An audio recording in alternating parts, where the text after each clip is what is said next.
ഏതായാലും തെരഞ്ഞെടുപ്പ് കഴിഞ്ഞു, റിസൾട്ട് വന്നു.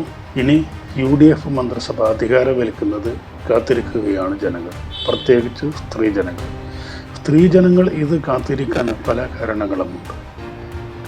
അതിൽ ഒന്നാമത്തെ കാരണം, അത് സംഭവിക്കാൻ പോകുന്നത് മെയ് മാസം 15-ാം തീയതിയാണ്. അതായത് ട്രാൻസ്പോർട്ട് ബസ്സുകളിൽ സ്ത്രീകൾക്ക് സൗജന്യ യാത്ര അനുവദിക്കും എന്നത് UDFൻ്റെ പ്രകടന പത്രികയിൽ ഉള്ളതാണ്. തെരഞ്ഞെടുപ്പിൻ്റെ 4 ദിവസം മുമ്പ് പോലും അന്നത്തെ പ്രതിപക്ഷ നേതാവായിരുന്ന VD സതീശൻ അഥവാ നിയുക്ത മുഖ്യമന്ത്രിയായ അദ്ദേഹം എല്ലാ തെരഞ്ഞെടുപ്പ് യോഗങ്ങളിലും പറഞ്ഞിരുന്നു, സ്ത്രീകൾക്ക് ട്രാൻസ്പോർട്ട് ബസ്സുകളിൽ യാത്ര സൗജന്യമായിട്ട് നൽകും. അതായത് ഈ മെയ് 15-ാം തീയതി മുതൽ സ്ത്രീകൾക്ക് സൗജന്യമായ യാത്ര KSRTC ബസ്സുകളിൽ ലഭിക്കും എന്ന ഉറപ്പ് അദ്ദേഹം നൽകിയിരുന്നു. ഇനി ഏതാനും ദിവസങ്ങൾ മാത്രം. സ്ത്രീകളെ സംബന്ധിച്ച് ഇത് ആഹ്ലാദകരമായൊരു കാര്യമാണ്.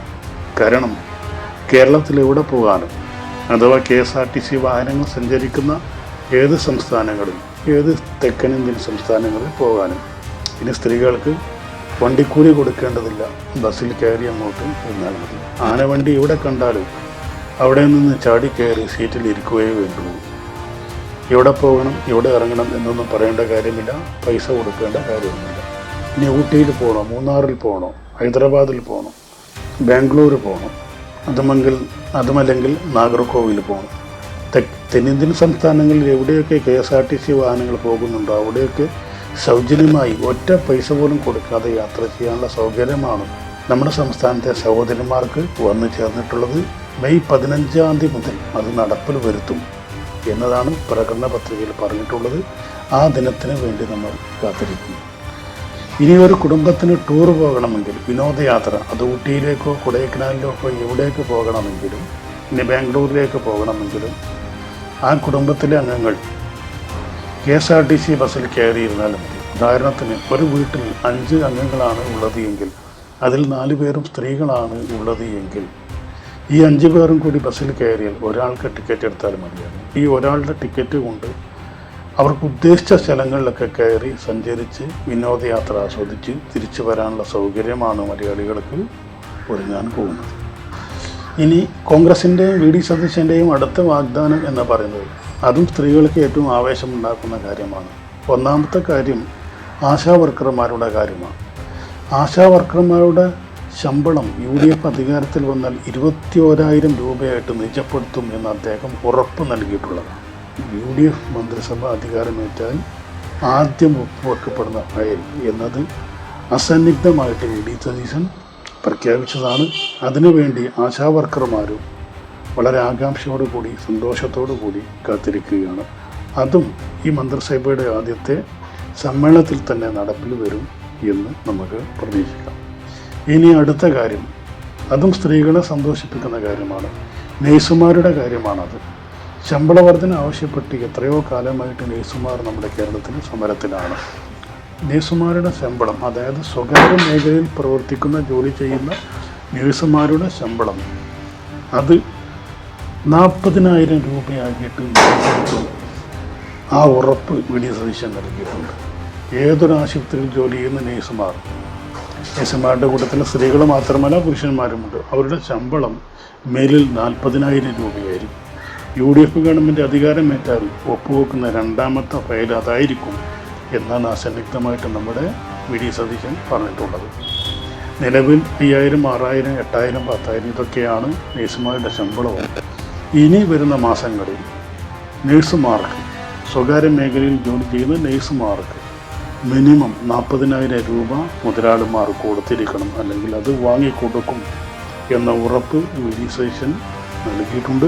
അതിനുവേണ്ടി ഈ മാസം മുതൽ ജനങ്ങൾ കാത്തിരിപ്പിലാണ്. ഇനി അടുത്തത് യുവാക്കളെയും യുവതികളെയും സംബന്ധിച്ചിട്ടുള്ള കാര്യങ്ങളാണ്. യുവതികൾക്ക്, കോളേജിൽ പഠിക്കുന്ന യുവതികളാണെങ്കിൽ അവർക്ക് മാസാമാസം അവരുടെ അക്കൗണ്ടിൽ 1,500 രൂപ വീതം ഇട്ടുകൊടുക്കും എന്നുള്ളതാണ്. അതും ഇദ്ദേഹം ചെയ്തു കൊടുക്കും എന്ന് നമുക്ക് പ്രതീക്ഷിക്കാം. പിന്നെ യുവാക്കളെ സംബന്ധിച്ച് സന്തോഷമുണ്ടാക്കുന്ന മറ്റൊരു കാര്യം, ഒരു സ്റ്റാർട്ടപ്പ് തുടങ്ങാൻ, ഒരു ബിസിനസ് തുടങ്ങാൻ, അല്ലെങ്കിൽ ഒരു വ്യാപാരം തുടങ്ങാൻ, വ്യവസായം തുടങ്ങാൻ 10 ലക്ഷം രൂപയോളം ലോണായിട്ട് ഗവൺമെൻറ് നൽകും എന്നുള്ളതാണ്. അതായത് ഒരു ഈടും കൊടുക്കാതെ, ഒരു ഉറപ്പും കൊടുക്കാതെ 10 ലക്ഷം രൂപയോളം കേരളത്തിലെ ഏത് ദേശസാൽകൃത ബാങ്കിൽ നിന്നും ഏതൊരു വ്യക്തിക്കും, ഏതൊരു യുവാവിനും യുവതിക്കും ലോണായിട്ട് എടുക്കാവുന്നതാണ്. അതിൻ്റെ ഈട് എന്ന് പറയുന്നത് സംസ്ഥാന ഗവൺമെൻറ് ആയിരിക്കും. അങ്ങനെ ലക്ഷക്കണക്കിന് രൂപ യുവാക്കളുടെ കൈകളിലേക്ക് എത്താൻ വേണ്ടി പോവുകയാണ്. അതിനുവേണ്ടി യുവാക്കളും കാത്തിരിക്കുകയാണ്. തീർന്നില്ല, വാഹന മോഡിഫിക്കേഷൻ, അതിനുവേണ്ടി സാമ്പത്തിക സഹായം ഗവൺമെൻറ് നൽകും എന്നാണ് പറയുന്നത്. ഒരു യുവാവിൻ്റെ കൈവശമുള്ള ബൈക്ക് അല്ലെങ്കിൽ സ്കൂട്ടി അല്ലെങ്കിൽ കാറ്, അത് എന്തുമാകട്ടെ, അത് അവന് ഇഷ്ടപ്പെട്ട രൂപത്തിൽ മോഡിഫിക്കേഷൻ ചെയ്യാനുള്ള ചെലവ് ഗവൺമെൻറ് കൊടുക്കും എന്നാണ് പറയുന്നത്. നിലവിൽ ഇത് കേന്ദ്ര ഗവൺമെൻറ്റിൻ്റെ പദ്ധതിയാണ്, അവരുടെ അധികാര പരിധിയിൽ വരുന്ന കാര്യമാണ്. എങ്കിലും കേരളത്തിൽ ഇത് നടപ്പിലാക്കും എന്നാണ് നമ്മുടെ വി.ഡി. സതീശൻ ഉറപ്പ് നൽകിയിട്ടുള്ളത്. ഇനി ഏറ്റവും പ്രധാനപ്പെട്ട കാര്യം അടുത്ത് പറയാൻ പോകുന്നതാണ്. അത് ആരോഗ്യ ഇൻഷുറൻസ് പദ്ധതിയെക്കുറിച്ചാണ്.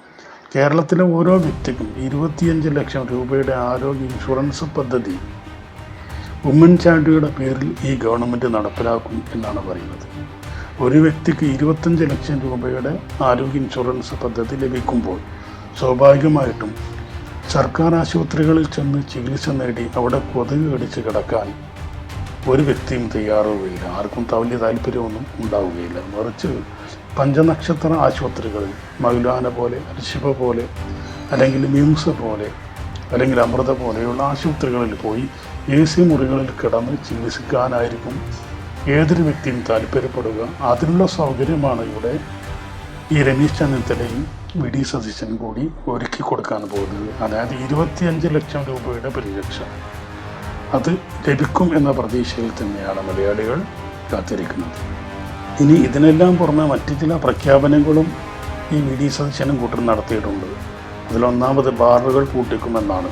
ഇത്രയും ബാറുകളുടെ ബാഹുല്യം കേരളത്തിൽ ആവശ്യമില്ല, അതുകൊണ്ട് ബാറുകൾ അനവധി ഞങ്ങൾ പൂട്ടിക്കും എന്ന് അദ്ദേഹം പറഞ്ഞിട്ടുണ്ട്. കള്ളുഷാപ്പുകളുടെ ആവശ്യവുമില്ല, കള്ളുഷാപ്പുകളുടെ എണ്ണവും ഗണ്യമായിട്ട് കുറക്കും എന്ന് പറഞ്ഞിട്ടുണ്ട്. അതിന് പുറമെ ലോട്ടറി ടിക്കറ്റ് പരിപാടി, ലോട്ടറി വിൽപ്പന അത് നിർത്തും എന്നും അദ്ദേഹം പറഞ്ഞിട്ടുണ്ട്.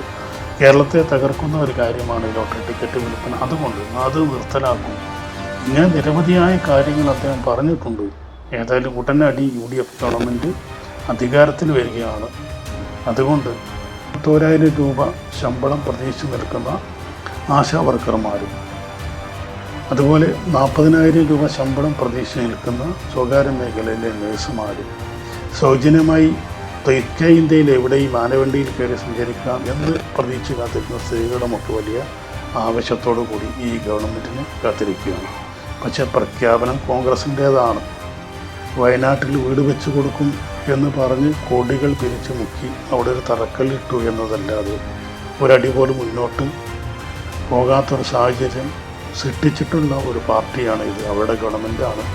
എന്തൊക്കെ നടപ്പിലാക്കും എന്നുള്ളത് കണ്ടു തന്നെ അറിയണം. എല്ലാം നമുക്ക് കാത്തിരുന്ന് കാണാം. അതാണ് ഇത്തരത്തിൽ നമുക്ക് പറയാനുള്ളത്. എല്ലാവരും പ്രതീക്ഷയോടെ കാത്തിരിക്കുക. ജയ് ഹിന്ദ്.